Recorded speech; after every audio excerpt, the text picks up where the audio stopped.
கோவை சிறுவாணி சாலை காலம்பாளையம் பகுதியில் GS tuition centre நிறுவனத்தின் புதிய கிளை துவக்க விழா நிகழ்ச்சி நடைபெற்றது. இதனை ஸ்ரீகிருஷ்ணா ஆதித்யா கலையறிவியல் கல்லூரியின் தமிழ்துறை பேராசிரியர் மைதிலி ரிப்பன் வெட்டி திறந்து வைத்தார்.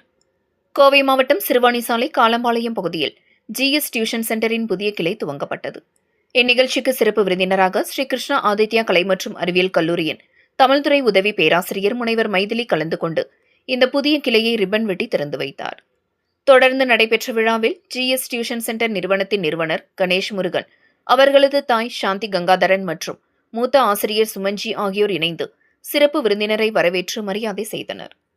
தொடர்ந்து மாணவர்கள் மத்தியில் பேசிய தமிழ்துறை பேராசிரியர் மைதிலி கூறியதாவது: மாணவர்கள் உயர்ந்த இலக்குகளை நிர்ணயித்து கடினமாக உழைத்தால் வாழ்க்கையில் வெற்றி பெற முடியும் என்பதையும், கல்வியின் முக்கியத்துவம் மற்றும் ஒழுக்கத்தின் அவசியம் பற்றியும் மாணவர்களுக்கு பயனுள்ள அறிவுரைகள் மற்றும் வழிகாட்டுதல்களை வழங்கினார்.